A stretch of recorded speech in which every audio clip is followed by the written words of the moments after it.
One of the most significant relationships for many of us is the person at our side, our life partner.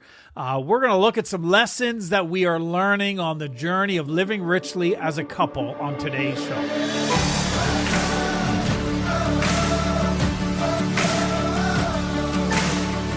Hi, and welcome to the Living Richly podcast. My name is Eric Deschamps. I'm here with my great friend, Rob Dale, and also two wonderful ladies, most important ladies in our lives, Kate Beer and Wendy Dodds. Great to have you ladies back this week. Thanks for having us. Yeah, we obviously did okay. They came back. They came back. This is a good thing. But we're excited today. Now, I don't know. I had to pay. I had to bribe Wendy into coming back. She was like, I'd go on. Is Eric on every week? Yeah. Mm-hmm. Okay, maybe it didn't go that way at all. I felt like I was making such good progress on my self-image, and then you went ahead and said that. Wah, wah. And cue the sound up. Yeah, we'll fix that and post that. We are talking today, and certainly we've made reference to this in the past, around what is it to live richly as a couple.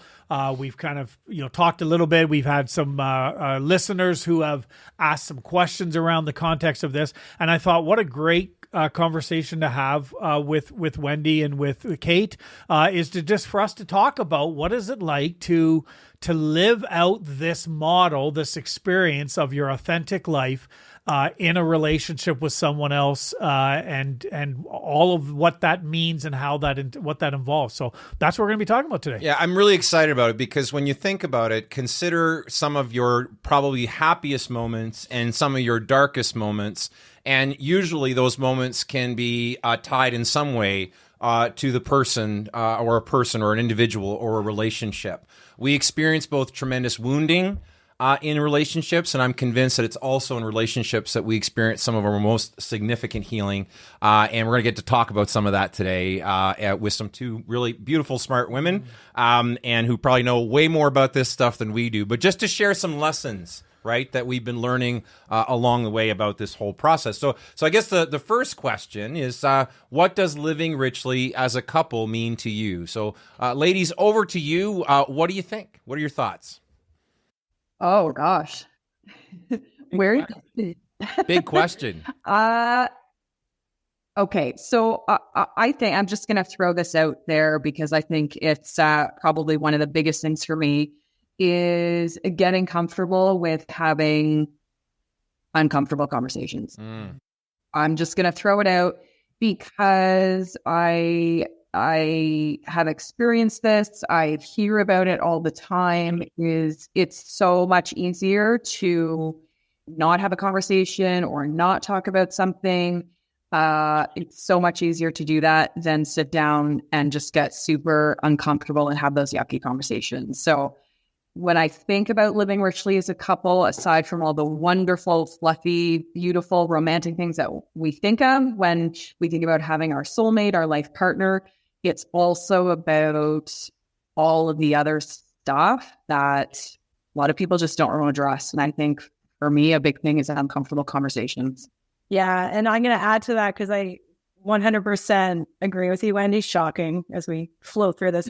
Is that with that is vulnerability. Eric, you and I just talked about this too. And it's interesting to learn in your partner what is vulnerable to them versus what is vulnerable to you. And what is vulnerable to me isn't necessarily vulnerable to Eric. And so he's like, oh, that's not a big deal to me. And I'm like, I'm cringing in the uncomfortableness of it. Like, we joke about this, but the first time I let him go in my basement, which is just like, it is bad. Like, there's just stuff everywhere and the rest of my house is so clean. For me, that was oddly enough a very vulnerable moment, not because it's messy, but because I'm not showing up perfectly. I'm not showing up at my best. You're starting to see under the layers, right? So sometimes it's just about vulnerability too, and being fully open and transparent and being willing to show all of those pieces. The parts you think are ugly, right? Maybe ugly is a strong word, but those parts you maybe are scared to be vulnerable with. Right. Well, we just had a few weeks ago now, Susan Blaine from the Dare to Be Vulnerable Project on as a guest, and she talked about vulnerability as a superpower and how it's so difficult for so many of us to just be real.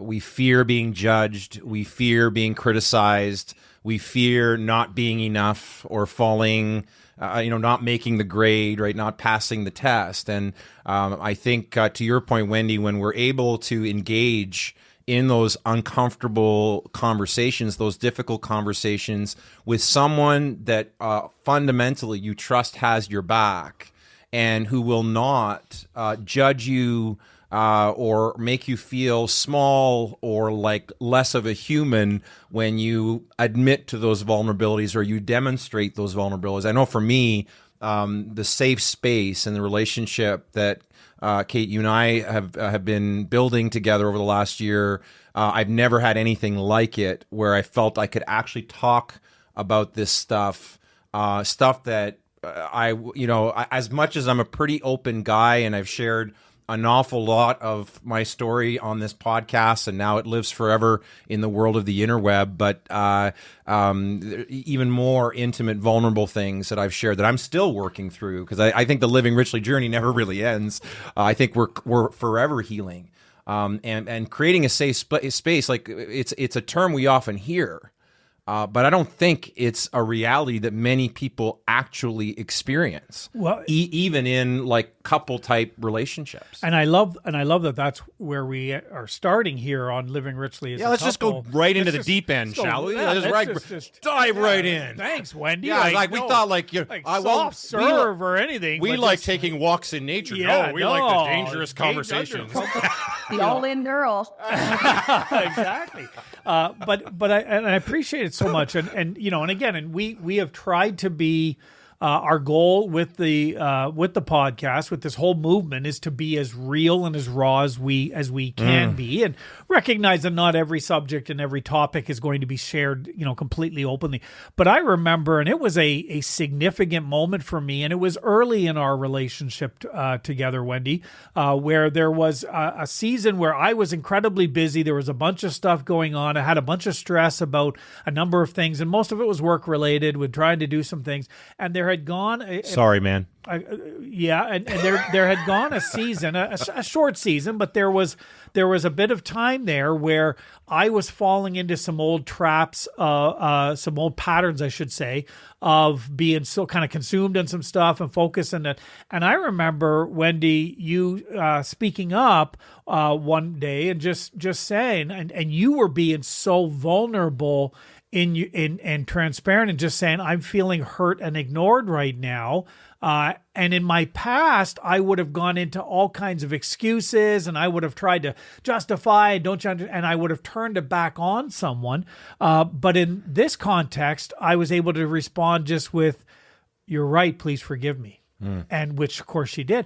And we were able to, all of a sudden, it was such it will always be a moment I remember in our relationship, because I felt like it was one of the first times that my partner was able to vulnerably share what they were feeling, and I was able to respond in that same openness and vulnerability. And likely you didn't feel attacked, you didn't feel criticized. Well, exactly. Right? It's and so when I think when you're able to engage in just authentic, real conversations about what's so for you, when you're with that person who understands you, you don't feel like it's a threat. You don't feel like it's something to be afraid of. But rather something to be responded to. But ladies, let's face it, being able to have those kinds of conversations, it's not the norm.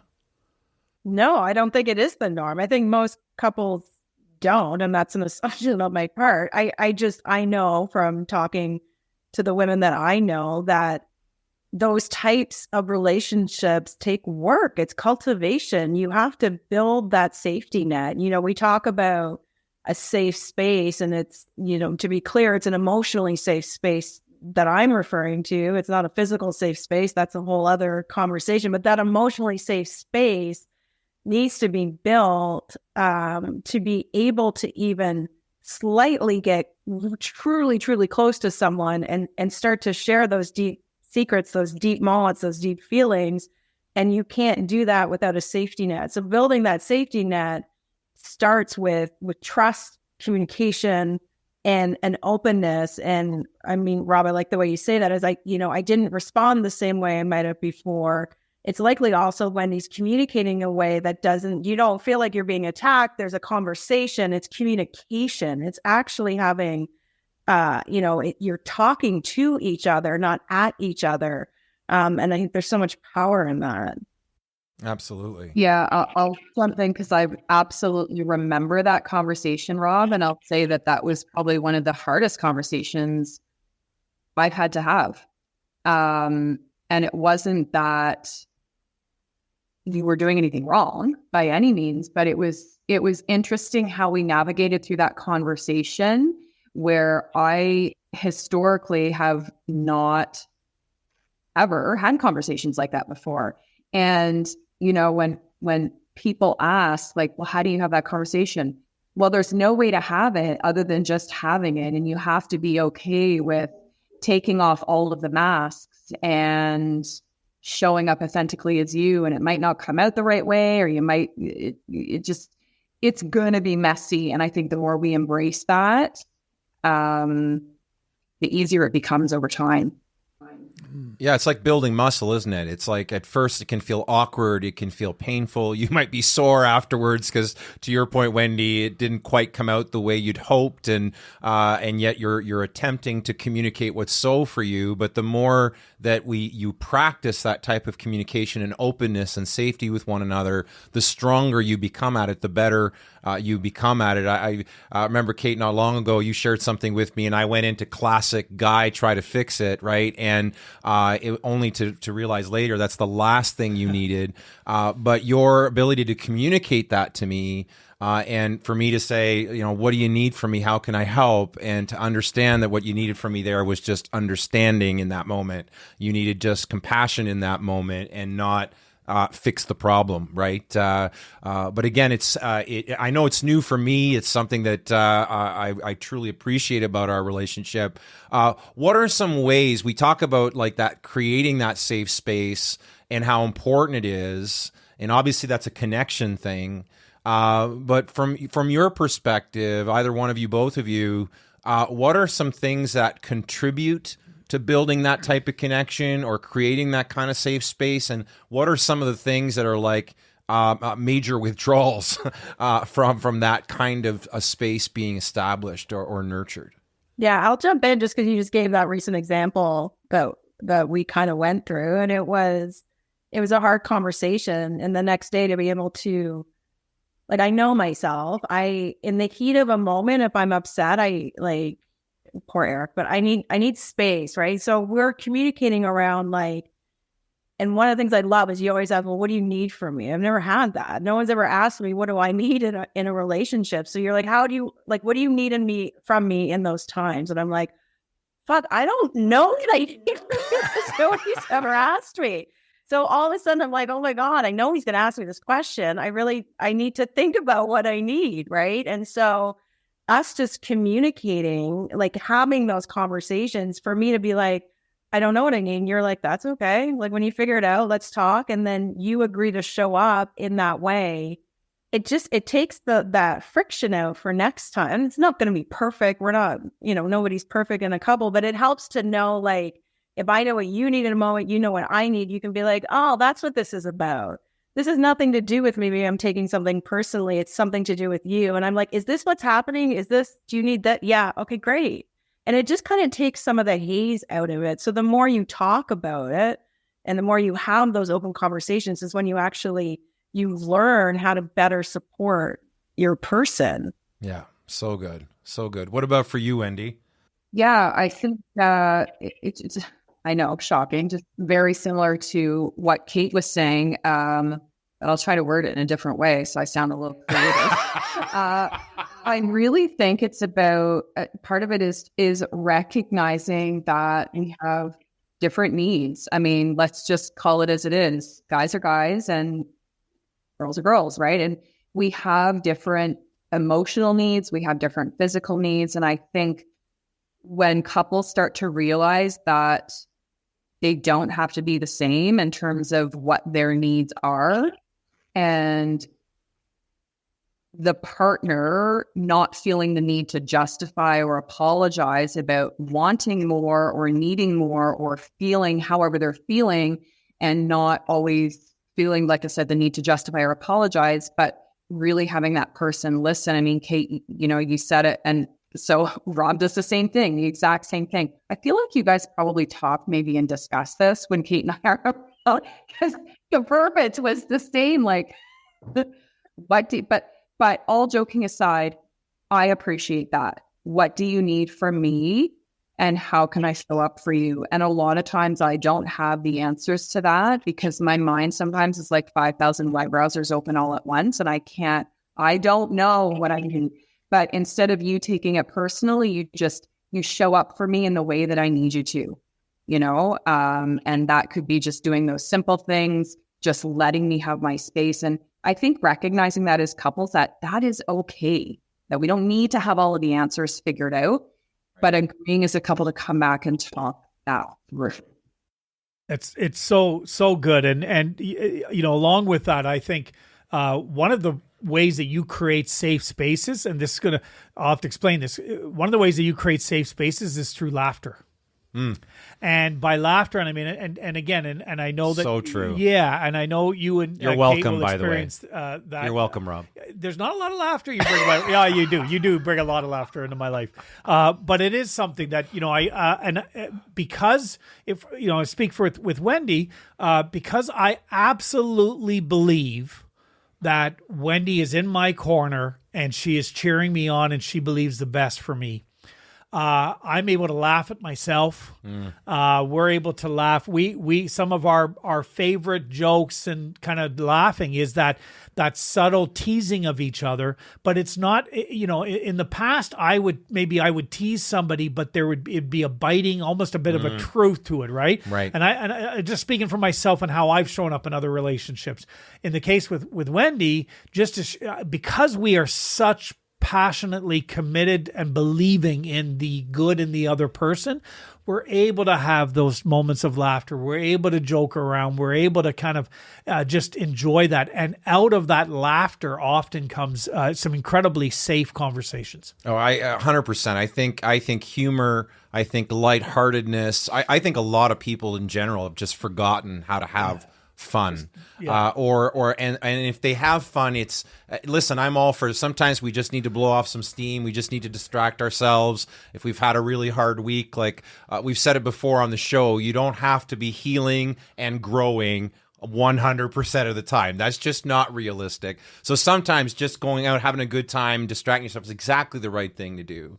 But I think sometimes we do far too much of that, and we haven't learned how to just be lighthearted. How to have fun, how to laugh. It's one of the things I love about Kate and I is from day one. I still remember that our very first date, it was at Kelly's Landing, just outside Manotick, and we got there, met about 6:30. She almost didn't come. I'm really glad she did. Right? I don't blame you. Right? It's like, I don't blame her either. But then we literally shut the place down, and so much conversation, so much laughter. We went out the night again, and it was the same, and it's been like that ever since. Where to this day, whether we're engaging in real meaningful conversations about life and parenting, or kids, or career, or what it means to be a couple, or what we're kind of working through, is that hours can pass and we can go from serious to fun and fun to serious. And it's so life-giving. And to me, to your point, it does create a safety. You feel a level of comfort. And now I've just said a whole lot there. Kate, feel free to agree with me or disagree. Everything he just said is bullshit. Yeah.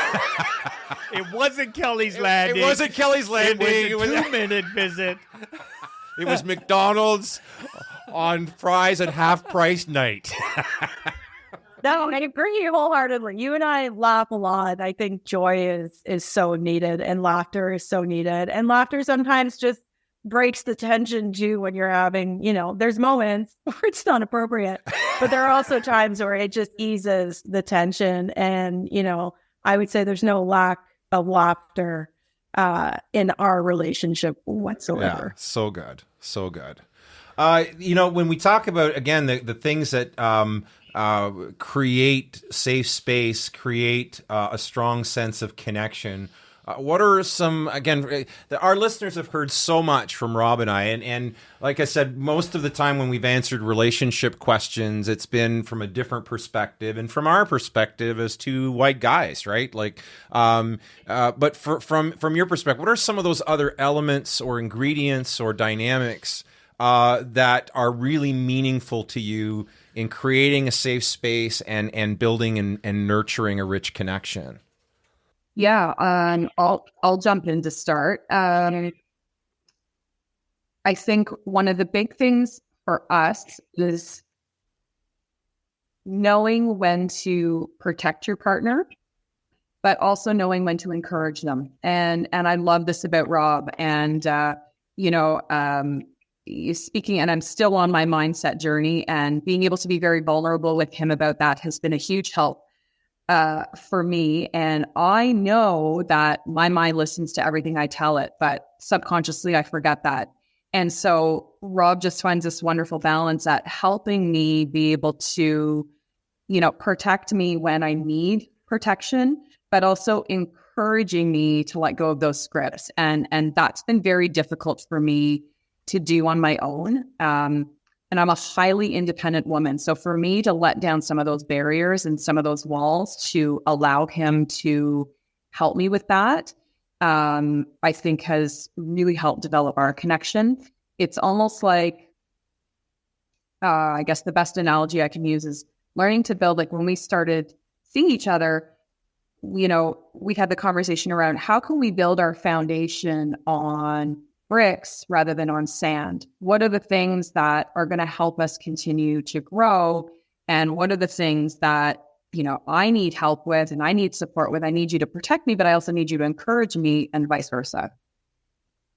I love that. Because I think that foundation is everything, right? At the end of the day, I think if I think about just keeping a connection versus, because Eric and I don't live together, so we do live apart, hence not together. That makes so much more sense now. We're crystal clear. But because we don't live together, the keeping the connection is harder, right? We don't see each other every day. And so we are now in a path or timing of, Eric has his son when I have my kids. So at least our week off without kids, if you call it a week off, is we have that time together. We do try to maximize that time together, but there's a week where we're not together. And so for us, it's keeping that connection. What does that look like for us? And I know we have a few things we do. I mean, Eric, since the first time I met him, has always texted me in the morning. There's not a day I don't roll over and he's up at 5 and I'm not. So I always roll over to a text from him, and it's always a good morning, beautiful, followed by something. And he's never faltered on that. And that you talk about building connection, you start your day with connection. There's something really, really powerful around that for me.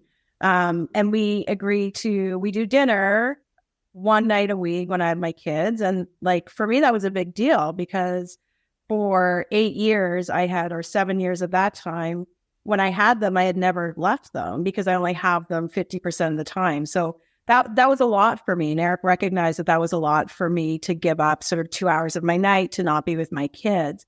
But that connection for us was so important. I think we always make time. We'll call each other on those weeks.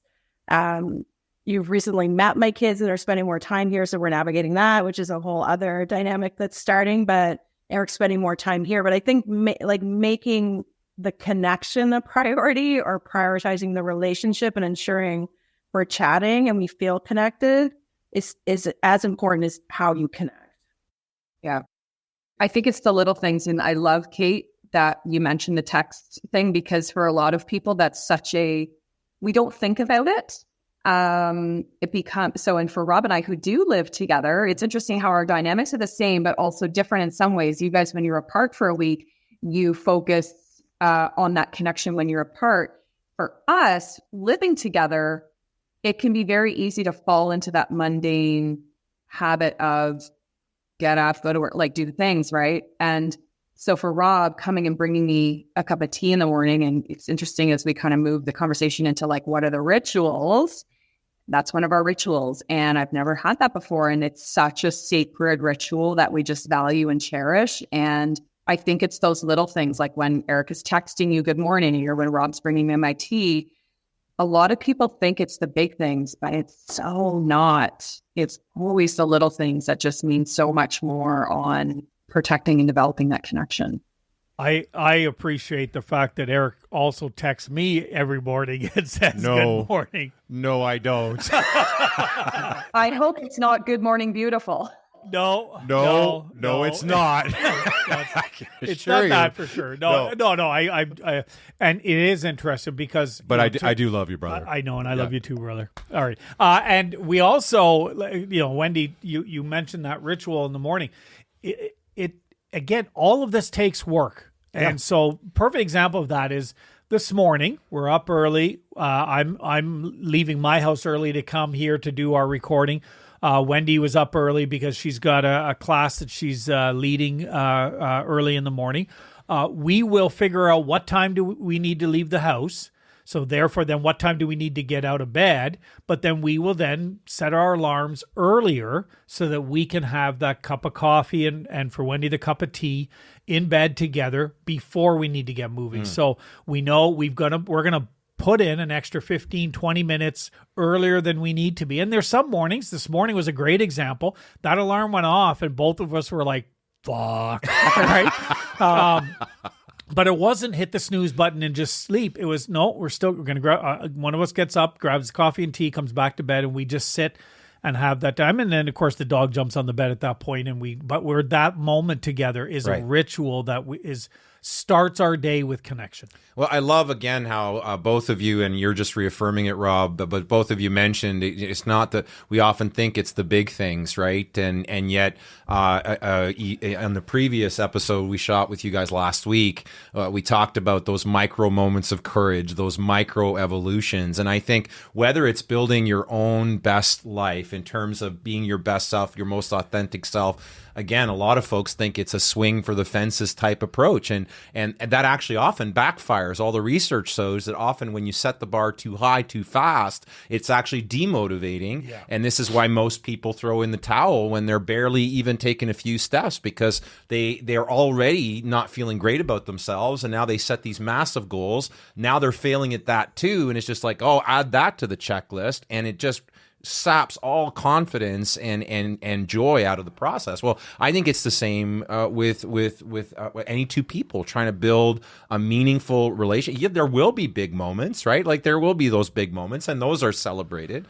But I think a real solid relationship that goes the distance is built those little micro evolutions at a time, those little micro moments, those little things that are done with care. They're done because they're important.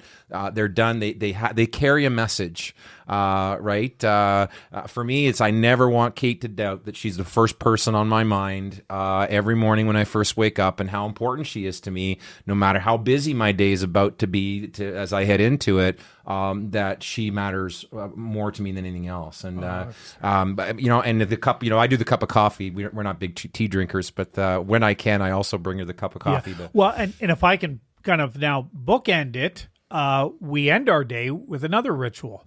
And the end of our day is the same ritual where once we get into bed and lights are out and all this, we have where's this going, Rob? We have a light above our. This is not that kind of show. There's a light on the headboard that just lights things up a little bit. Oh, okay. This is getting really interesting. Our viewership, our listeners, I can see the count going up on the website right now. More and more we subscribers. Turn on the camera. No. This light is on, and we lay and just chat. Oh. No, that's not. That just felt like a real letdown.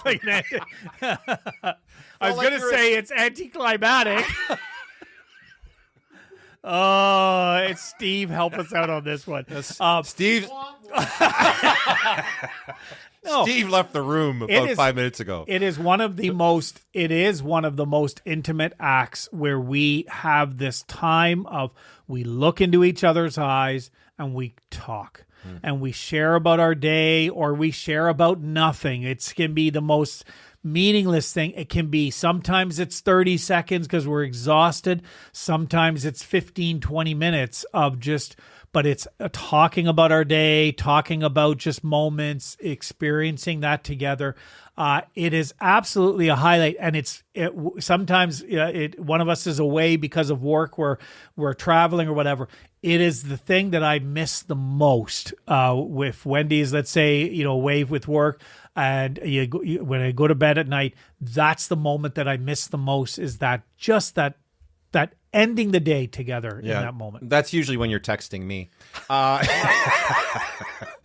One of the rituals that I really appreciate about you, Kate, is the importance of your friend group and of your close friends to your life, and how you protect that, and how you really nurture that. It's something that I admire and that I support 100%. As a matter of fact, you're the first relationship I've ever been in where you have such a strong friend group that I feel it makes our relationship that much stronger.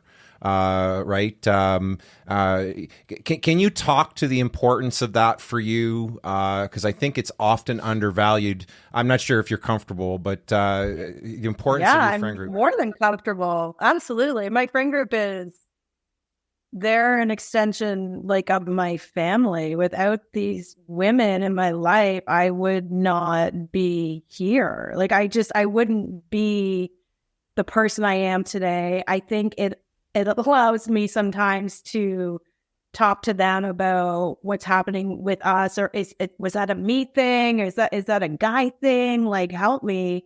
And they can, yes, be mindful of who you're listening to. However, they give me a point of view, and there's times, they're the ones that really gut check me. They'll call me out in 2 seconds. They'll be like, "You're so out of line," and I'll be like, "Oh," it just brings me down.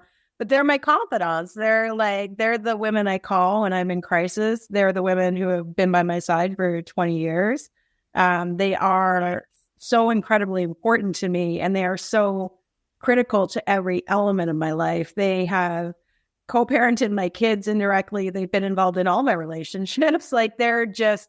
They really are for me so important, and I do cherish it. And to your point, Eric, I do nurture that too. I mean, those relationships mean the world to me, and to know that I'm giving as much as I'm receiving is equally important. But it is definitely a sounding board for me outside of us, which I think it can be really, really healthy.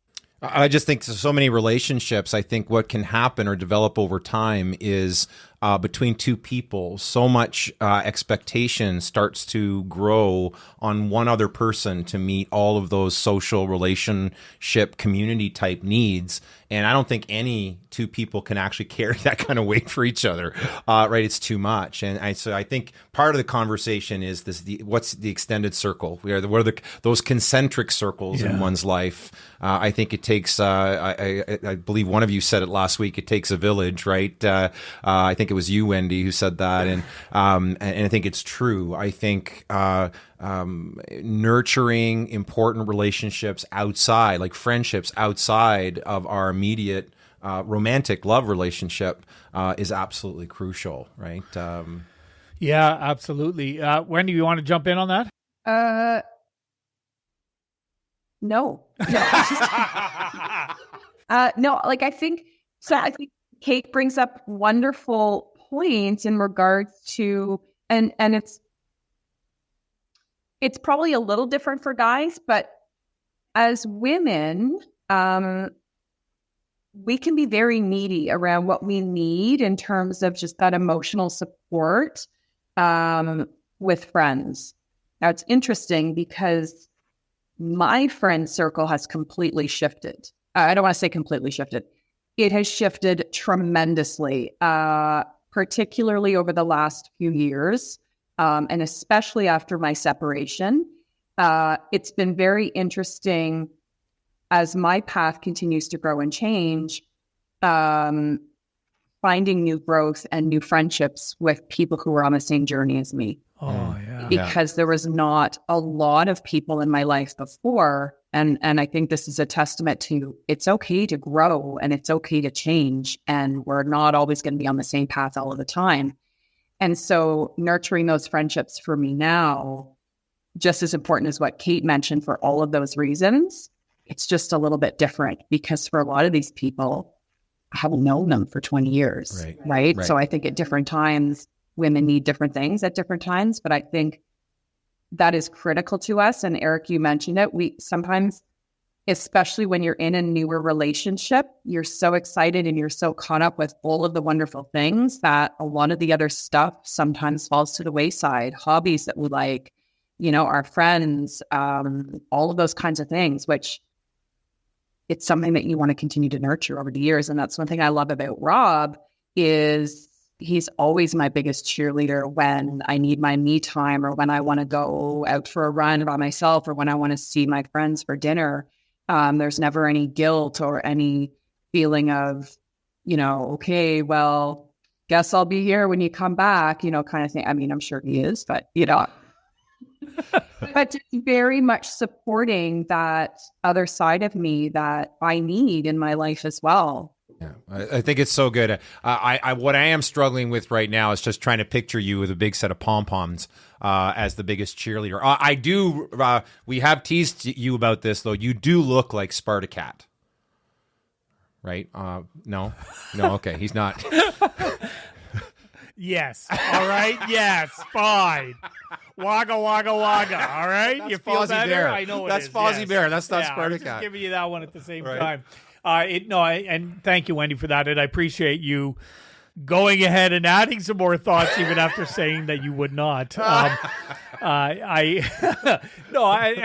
was thinking of as Kate was describing these longtime friends. I certainly was thinking of your group that you certainly bounced a lot of conversations around that you get together with on a quarterly basis, and you have that time together, and it is important. Community matters, and how we show up in the community is so critically important as well. And absolutely, but I mean, one of the ways that is so critical to show up is, again, we've been talking about like showing up as your authentic self and feeling like you've got that safe place to be you, and sometimes that's be messy you, right? Like that I don't know what's going on, I don't know what's happening with me right now, I don't know how to sort my thoughts, I don't know what I need, and yet your partner is there to say it's okay. You don't need to have it all figured out. We'll figure it out when it's time to figure it out. Yeah. And that's a big deal. But in so many relationships, I think loneliness is a real thing. I think people, even in groups, can be extremely lonely. They can be surrounded by people and feel like completely alone in this world.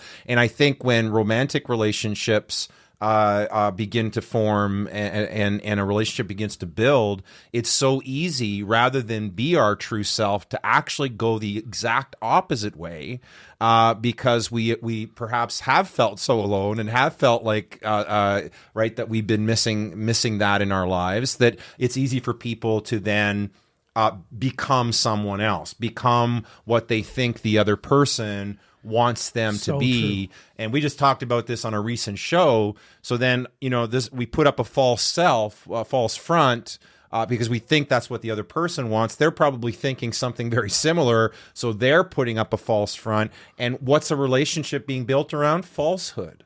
It's being built on really a distortion at best. And then we wonder why relationships have such a hard time. I think the sooner two people can just be real with each other, and I get that's hard. Listen, we've all been hurt. We've all been in relationships and come out of it and said, oh my God, never again, right? Like I said at the top of the show, relationships are where we have suffered probably our deepest wounding. And yet in a safe, authentic, caring, trusting relationship, I think of just the healing in the last year little by little, slowly by slowly, learning to trust more, learning to risk more, learning to be more and more vulnerable. And that even in the moments where Kate, you and I have, not seen eye to eye, or we've had a moment where some messiness showed up, that's awkward. It's uncomfortable. I don't look forward to those moments, as do you. But they have been learning moments for both of us to again be able to debrief what happened afterwards, and what was going on for you in that moment, and what did you need from me, and what could have I done differently, and they've been so life-giving to be able to build that muscle a little bit, at a time, just through honest and open conversation. There's can I add something for your show notes? Just did you see what I did there? That was very good. Just because it was such a good one, Eric, and I sent it to you. We're just ending on communication, but it's a Brene Brown clip. I don't know if you've seen it going around. I just thought it was so smart, and such a like a tool that couples can take away, which is, she's kind of debunking the whole thing that relationships are 50-50. And she's like, they're never 50-50, right? Like no one's showing up 50-50 all the time. And so she gives this great example that she uses with her husband where, if he comes at the end of the day, they get together and he's like, okay, I'm at a 20 out of 100. He's sitting at a 20. And then she's like, okay, I can give you the 80. So that together they get to 100. She'll make up in that moment. She'll do the same. I'm at a 20. He's like, okay, I got your 80. We got this. So together they're 100 with whatever they need to tackle, right? Whether it's taking care of elderly parents with kids, you're a 20 because of whatever day you had. It is what it is. That's where I'm at. But if you both come in and, she's at a 20 and he's at a 20, well, where's the 60 coming from, right? Right. And so that's when they negotiate. And that's when they figure out as a couple, okay, something's got to come off today. Or we need to ask for help, or we need, they figure out how they're going to solve for it. And I thought that was it's such an easy communication tool to be like, hey, what are you at? 20. What are you at? I got your 80. Great. Off we go. And you don't even have to talk any more than that at that moment. I just think it's such a great one. So maybe we can throw that one up and people can leverage it. Absolutely. Yeah, we'll throw that in the show notes as well. Great reminder. So maybe we talk about living richly as a couple, and certainly one of the listeners a number of months ago sent out a question, and that was, what if your partner doesn't want to live richly? What if you're in a place where you're beginning this journey of living richly and you're in a relationship with someone who is not interested in taking that journey, or hasn't expressed any interest in taking that journey? What do you do in that circumstance? And I think when it came out, of course, Eric and I gave our response and our perspective as guys as to what we would say there. And I think we kind of stumbled along because, I never would want to suggest to someone what they should do or shouldn't do. It was really began to apply just to what are some questions to ask, yeah. And that. But maybe would love to hear from the two of you on your perspective on a question like that, from a female perspective. If you're in a place where, and many of our listeners are probably listening in, and they are thinking, wow, it sounds like you guys have got some great connections and relationships happening, and I'm envious of that, and I don't have that, or I don't have anyone in my life. And how would you respond to someone who just says, what if I'm alone on this journey, or I don't have somebody, so I have somebody in my life, but they're not on this journey with me? What would some of the advice you'd provide for them? So I think let's just kind of call it out as it is. That is a really fucking hard question for a lot of people. It's a really hard question. I think growth means different things to so many people. So true. I think as women, we become very apologetic about wanting more, feeling like we need more. Kate said it on the previous episode when she was sharing, just a snapshot of her life around everything on the outside looks great, but on the inside, everything is different. I think for a lot of women, that is absolutely true. And I'm just going to say it again, tying it back to uncomfortable conversations. I think it's really sitting down with your partner and understanding, what does growth mean to you? What does it mean to me? I I think we'd all be living in a fantasy land if we didn't think that humans grow and change and evolve, and that includes relationships as well. And sometimes those conversations need to be uncomfortable with where it is that you want to go. And I'll just put it out there. That's the conversation I had after 20 years of marriage. And it was the hardest conversation I've ever had in my life. And I think really recognizing the difference between where you are now and where you want to be is, yes, what you tell yourself every day, but also learning to be authentic to you and true to you, and thinking about, are you just want to be comfortable, or where do you see yourself in 20 years, and how do you want to live that out? And going back to a comment I made earlier, it's a lot easier to not have the conversation.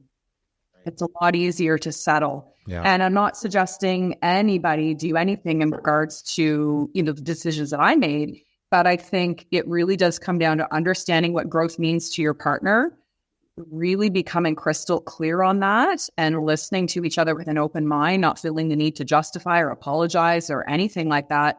And then building out a path from there. Like, I don't think there's no right or wrong answer, and there's no clean way to go through it. Right. No, I'm just ditto. Really with Wendy, I think that's a very personal choice. And I think you have to kind of figure out what matters most to you, and are you happy in your life? And if you're pursuing a direction that your partner isn't, that might be okay for you, and that might be comfortable for you.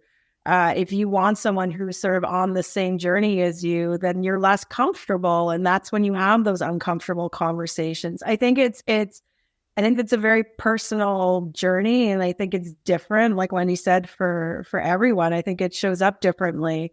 I think, you can use the analogy of like, okay, I picked up a sport, or now I'm golfing, right? And my wife doesn't want to golf, or my husband doesn't want to golf, and you're off golfing all the time. Now you're meeting new golf friends, and I'm using golf as an analogy here. But the idea is when you get so immersed in something and you're not sharing that with your partner, you start to go down very different paths, and then that connection gets lost. I think it can happen. You got to keep the connection going. I just think it depends what matters to you in that moment. What are you looking for in designing your rich life? What does that really mean for you? Does that mean having a partner who's exactly where you are on the same page? If it does, then you better be ready to have those uncomfortable conversations, like Wendy said, with them. And if they're not willing to go with you, you have some hard decisions to make. But it's different for everyone. Yeah. I feel like that's a hard one. Yeah. And I'll end it with ditto, because it really was a ditto. So good though. But you know what though, Kate? It's in today's society, we live in such an instant gratification society where we think everything in our life is like Amazon Prime. And everything's going to show up in 24 to 48 hours. I see it all the time in the fitness industry, the wellness space. We can even relate it to having difficult conversations with your partner. It's not a 24 to 48 hour, everything's going to be fixed. For a lot of times, this takes months, years of really hard work and dedication to Kate's deciding on what you want. I agree. And I think it's one of the episodes you guys talk about like endings. Like we don't like endings, but sometimes endings are a necessary beginning for something else. And I think when you said it really well with women, we often we're last on the totem pole as mothers, as caregivers, to our friends, to everyone else but ourselves. And so we often feel like what we want, it doesn't matter somehow, or it doesn't need attention. I'll get to that when I've done everything else. And I think as women, we need to find our voice and know that it's okay to feel empowered, and that what you want, and showing your kids that you're going after what you want is such a powerful thing. Yeah, it's so good. What I loved, what you both said so clearly, is one, don't make any assumptions. right? Open up a dialogue, open up a conversation, and then figure it out from there. All right, last rapid round before we finish off the show for today. This has been such a fantastic conversation, and I look forward to doing it again. You two ladies were just talking, and Rob and I winked at each other because we knew this was going to be really cool to bring us all four together. So really thrilled with how this went, and look forward to having you back. But one lightning round, like a phrase or a sentence, something that's really important to maintaining a living richly relationship dynamic. And I'll go ahead and go first. I would say stay curious. Never lose the fascination factor about your partner. That would be my advice. For me, I think it would be to show up fully as yourself and embrace them as their self. For me, I think it's always holding your rituals together, sacred, no matter what. And sometimes that means saying no to other people to protect that. Yeah, I think for me, it's around don't get too comfortable, meaning taking the other person for granted. So good. So good. Thank you so much. And this has been absolutely great. For those of you that have been listening, those of you that have been watching, we'd love to hear your comments. If you're in a living richly type relationship, what would you say is that one thing or phrase? We encourage you to leave a comment. And when you're leaving a comment, make sure you like and subscribe as well so that you don't miss future episodes. But we want to hear from you and certainly invite you to provide us your thoughts around this topic. Yeah, and make sure to visit our website, livingrichley.me. /ACT, ACT, where you can find all kinds of resources, free tools, free resources, including references to coaching programs and support that we have available to help you in your living richly journey. So make sure to visit the website and avail yourself of all that stuff. On behalf of Kate and Wendy and Eric, I want to thank you so much for taking the time to listen in, and we hope you join us again next week.